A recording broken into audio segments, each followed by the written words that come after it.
கர்த்தருடைய பரிசுத்த நாமத்திற்கு மகிமை உண்டாவதாக. ஆதியாகமம் புஸ்தகம் 37ஆம் அதிகாரம். ஆதியாகமம் புஸ்தகம் 37ஆம் அதிகாரம் 13ஆம் வசனத்தை வாசிக்கிறேன். அப்பொழுது இஸ்ரவேல் யோசேப்பை நோக்கி, இஸ்ரவேல் என்றால் யாக்கோபு, யோசேப்பை நோக்கி, உன் சகோதரர் சீகோவிலே ஆடுகளை மேய்க்கிறார்கள் அல்லவா, உன்னை அவர்களிடத்துக்கு அனுப்புகிறேன் வா என்றான். அவன் இதோ போகிறேன் என்றான். கிறிஸ்துக்குள் அன்பானவர்களே, இந்த வேத பகுதியை நான் வாசித்து பார்க்கிற பொழுது ஒரு விஷயம் நமக்கு நன்றாக புரிகிறது. அது என்னவென்று சொன்னால், அதாவது ஒரு மனிதன் யதார்த்தமாக பழகுவதற்கும், கோபதாபம் இல்லாமல் பழகுவதற்கும், பாசத்தோடு பழகுவதற்கும் ஒரு வித்தியாசம் இருக்கிறது.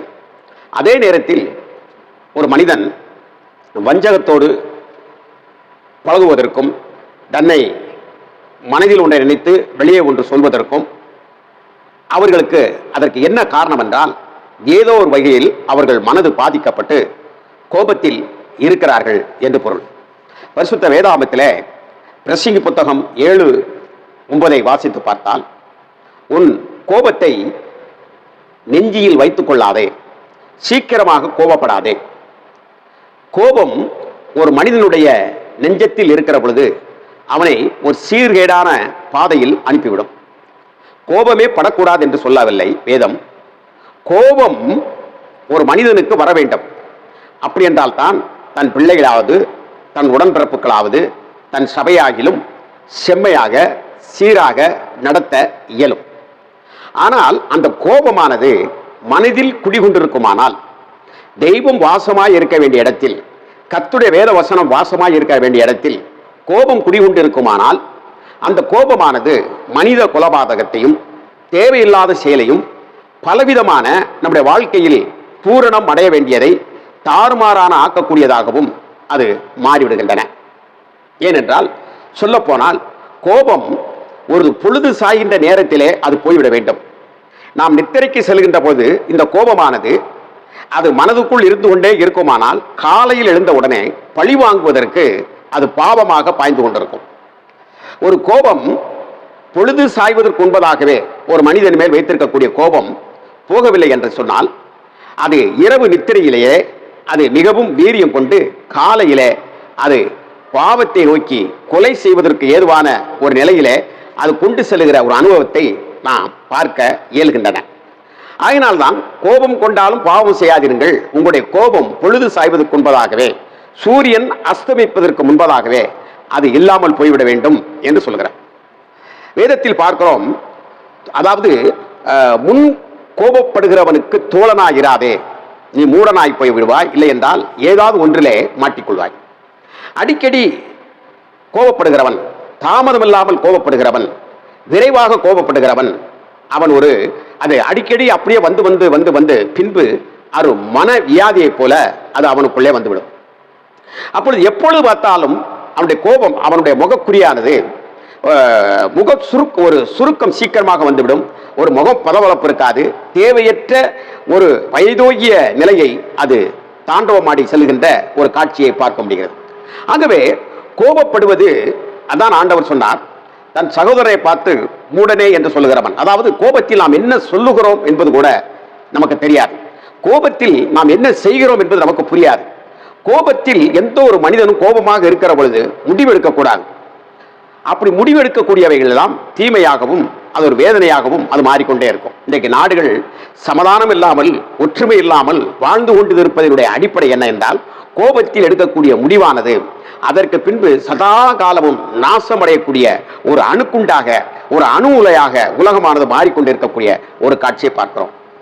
இங்கே யோசேப்பு என்ற ஒரு மனிதனை பார்க்கிறோம்.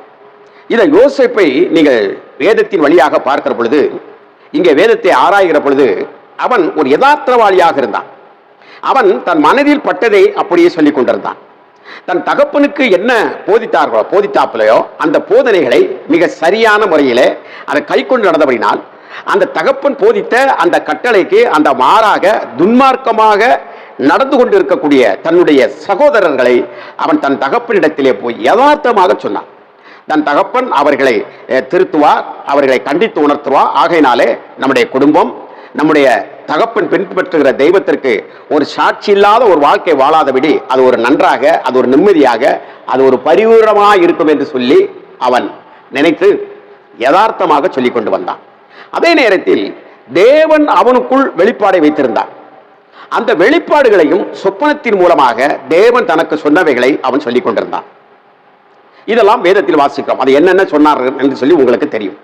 இப்படி தன்னுடைய சொப்பனத்தை ஒரு முறைக்கு எனக்கு இருமுறை இப்படி என்று சொல்லி அவன் பல தடவை அந்த சொப்பனங்களை சொல்லுகிற பொழுது இந்த சகோதரர்கள் அதை உய்த்து ஆராயாமல் அதற்கு மாறாக சட்டு என அவர்கள் கோபப்பட்டார்கள். யாக்கோவும் கூட ஒரு விஷயம் கோபப்பட்டு சொன்னார், ஏன் நீ இப்படி எல்லாம் சொல்லுகிறாய்? உன் தகப்பனும் தாயும் உன்னை நாங்கள் வணங்க வருவோமோ என்று சொல்லிவிட்டு அந்த அந்த கோபம் சற்று நேரம் கழித்து அது தன்னை ஆராய்வதற்கு ஏதுவாக அந்த கோபம் மாறிவிடுகிறது. தன்னை ஆராய்வதற்கு ஏதுவாக அந்த கோபம் மாறிவிடுகிறது. அப்போ இங்கே யாக்கோவை பார்க்கிறோம், அவன் தன் இருதயத்தில் அதை வைத்து சிந்தனை செய்தான் என்று சொல்லப்பட்டிருக்கிறது. ஏன் தன்னுடைய மகன் இப்படி சொல்லுகிறான், என்ன நடக்கப் போகிறது, எதிர்காலம் என்ன ஒரு சூழ்நிலையில் இருக்கும் என்பதெல்லாம் ஆராய்ச்சி செய்யும்படியாக அவன் தன் உள்ளத்திற்குள் வைத்தான். காரணம், சட்டென கோபப்படவில்லை.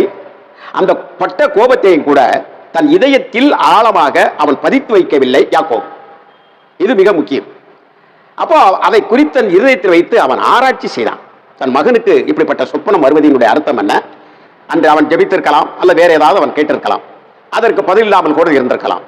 ஆனாலும் கூட அவனுடைய நடை உடை பாவனைகளை பார்த்து யாக்கோபு அவனை குறித்து சந்தோஷப்பட்டு கொண்டே இருந்தான்.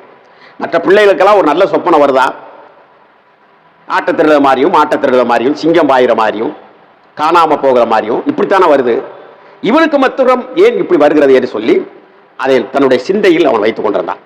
பிரியமானவர்களே, இந்த இடத்தில் நீங்கள் ஒரு விஷயத்தை நீங்கள் தெரிந்து கொள்ள வேண்டும். நம்முடைய நன்மைக்காக அதை நான் உங்களுக்கு சொல்கிறேன். அதாவது கோபத்தை மனதிலே வைத்துக் கொண்டே இராதீர்கள். கோபத்தை வைத்துக் கொண்டே இருந்தால் பொறாமை வரும். அதற்கு பின்பு அவன் நல்லா இருப்பதை பார்த்து நமக்கு மனது தாழ்வடையும், பெருமை வரும். இப்படி பல சூழ்நிலைகள் வருகிற பொழுது நமக்கு அது எப்படியாக வாயும் என்று சொன்னால் ஒரு மன வியாதி பிடித்த ஒரு மனிதனை போல அந்த கோபம் கடைசி நேரத்தில் விட்டு வருகிறது. கோபத்தினால் இதை செய்துவிட்டேன் என்று நீதிபதி இடத்தில் சொல்லுகிற பொழுது, அதனாலதான் சொல்லுகிறேன், நீ கோபத்தினால் இதை செய்தாய், நான் நீதியினால் உன்னை சிறைச்சாலையிலே தூக்கி போடுகிறேன் என்று சொல்வார். நீதியினால் உன்னை தூக்கிலே போடுகிறேன் என்று சொல்வார். ஆகவே இந்த இடத்தில் கோபத்தை நீங்கள் மிஞ்சும் கோபத்தை நீங்கள் அடக்க பழகிக் கொள்ளுங்கள். கோபப்படுகிற பொழுது உடனடியாக அந்த இடத்தை விட்டு எழுந்து விடுங்கள். கோபப்படுகின்ற பொழுது உடனடியாக போய் ஒரு நல்ல ஒரு குளிர்ந்த நீர்ப்பானத்தை குடியுங்கள் அல்லது சாப்பிடுங்கள். அதற்கு பின்பு நீங்கள் முடிவெடுக்க பாருங்கள். அதை மனதுக்குள் வைத்துக் கொண்டே இராதீர்கள். ஆனால் இந்த 10 தன் கூட பிறந்த பென்யமீன் வீட்டில் இருக்கிறார். 10 சகோதரர்களும் இந்த யோசேப்பு மீது கோபம் கொண்டிருந்தார்கள். அந்த கோபத்தை நினைத்து நினைத்து இந்த சொப்பனக்காரன் நம்மை தாழ்த்தி பேசுகிறான், அவனுக்குத்தான் தன்னுடைய தகப்பனார் எல்லா விதமான நன்மைகளையும் செய்கிறார், பலவரன் அங்கி கொடுக்கிறார் என்றெல்லாம் அவருடைய உள்ளத்திலே ஒரு வேதனையோடு ஒரு குழப்பமான நிலையிலே அவர்கள் இருந்து கொண்டே இருந்தார்கள். ஆக இருக்க இருக்க அவருடைய மனதானது ஒரு கொலைவெறியை நோக்கி போய்கொண்டே இருந்தது.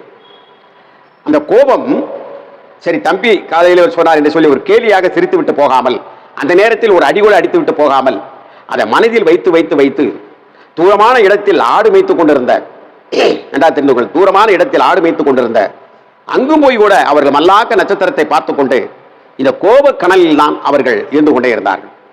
இங்கே இவர் ஆடு மேய்க்க போன சகோதரர்களை தன்னுடைய 10 பிள்ளைகளையும் பார்ப்பதற்காக இஸ்ரவேல் யாக்கோபு தன் மகனாகிய யோசேப்பை கூப்பிட்டு, தன் அன்பின் மகனை யோசேப்பை கூப்பிட்டு, மகனே, நான் உன்னை உன்னுடைய சகோதரன் அண்ணன்மார் ஆடு மேய்த்துக் கொண்டிருக்கக்கூடிய சகோதரத்திற்கு உன்னை நான் அனுப்புகிறேன். நீ போப்பா, பலாரங்கள் வாங்கி தருகிறேன், பண்டங்கள் வாங்கி தருகிறேன். அவர்களுடைய சுகசெய்தி என்ன, ஆடுகள், அதனுடைய மாடுகள், அதனுடைய குட்டிகள் இதெல்லாம் எப்படி இருக்கின்றது, அவர்கள் நன்றாக சாப்பிடுகிறார்களா என்கின்ற சுகசெய்தியை விசாரித்து என்னிடத்தில் வா என்று சொல்லி தன்னுடைய அன்பான மகனை அனுப்புகிறார் பாருங்க. அப்போ மூத்த அண்ணன் அப்படி சொன்னா, இளைய அண்ணன் அப்படி சொன்னா அப்படின்னு நினைத்தானா? இல்லை, மாறாக அதெல்லாம் அவன் மறந்து விட்டான். எந்த விதமான சிந்தனை அவன் வைக்கவில்லை மனதிலே. அப்போ இவர்கள் பல இடத்திலே அலைந்து பல இடங்கள் தேடி அலைந்து இன்னொரு மனிதனால் இந்த பிள்ளையாண்டன் எல்லன் பிள்ளையாண்டன் இப்படி அலைகிறானே என்று சொல்லி இப்படி என்னுடைய 10 அண்ணன்மார் ஆடு மேய்த்தார், அந்த இடத்தில் தோத்தான் ஆடு மேய்த்துக் கொண்டிருக்கிறார்கள் என்று சொன்னவுடனே அங்கு போகிறான். தூரத்திலிருந்து வருகின்ற பொழுது ஒவ்வொருத்தராக இவன் பார்க்கிறான். வருட கணக்கில் ஆகிவிட்டது.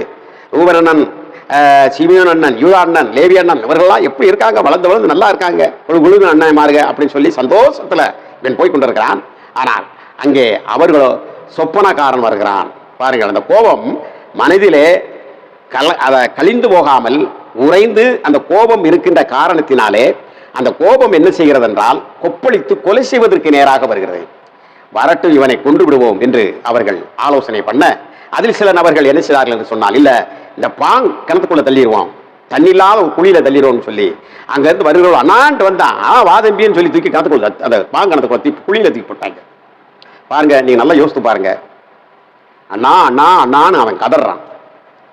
இவங்க அவன் கொண்டு வந்த இதெல்லாம் நல்லா பாதாம் பருப்பு பேரிச்சம்பளம் எல்லாத்தையும் சாப்பிட்டுட்டு வட்டமா நின்று அவனை பார்த்து அவன் மேல இலையையும் அந்த பலாரத்தினுடைய அந்த இதுகளையும் அவன் மேல போட்டாங்களே தவிர அவன் பிழைத்து நம்மோடு அவன் அலறுகிறானே என்று சொல்லி பிழைத்து நம்மோடு இருக்கட்டும் என்று சொல்லி நினைக்கவில்லை. ஏனென்றால் அந்த கோபம் முற்றுகின்ற பொழுது அந்த கோபத்துக்குரிய நமக்கு முன்னாலே கண் முன்னாலே நின்னால் நம்முடைய சமாதானம் சந்தோஷம் அத்தனையும் ஒளிந்துவிடும். ஆகவே கோபத்தினால் எந்த ஒரு முடிவையும் எடுக்காதீர்கள். கடைசியாக இஸ்மவேல் என்கிறவர்களுக்கு எகிப்துக்கு போகிற வியாபாரிகள் இடத்துல அவனை வித்து போட்டு விட்டார்கள், யோசேப்பு அவரை. எகிப்தில் என்ன நடந்தது என்பதெல்லாம் நான் உங்களுக்கு சொல்லுகிறேன். இதுபோலதான் நம்மை ரட்சிக்கும்படியாக வந்த பழைய ஏற்பாட்டில் இருக்கக்கூடிய முக்கியமான பாத்திரங்களை நாம் ஆராய்ச்சி செய்து பார்க்க வேண்டும்.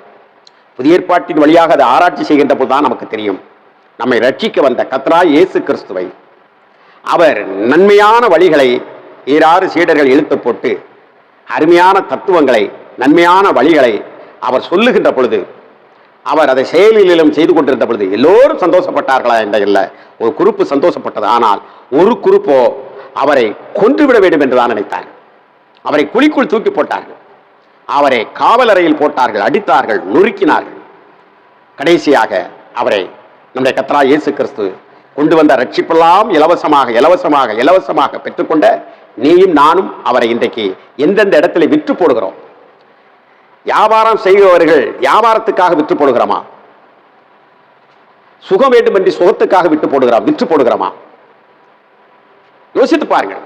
உங்களுக்கு என்னென்னலாம் வருகிறது. எத்தனை பேர் இயேசு கிறிஸ்துவை காட்டி கொடுக்கிறீர்கள்? காட்டி கொடுத்து பலிக்கடத்தை அதை இதை கட்டிக்கொண்டு அல்லது கோயிலை கட்டிக்கொண்டு உண்டியலை வைத்துக் கொண்டு எத்தனை பேர் நபர்கள் அவரை வித்துக் கொண்டு இருக்கிறீர்கள்? சபையிலே உங்களுடைய பிரசங்கங்களிலே எத்தனை நபர்களால் அவர் விற்கப்படுகிறார்? யோசித்து பார்த்திருக்கிறீர்களா? சிந்தித்து பார்த்திருக்கிறீர்களா?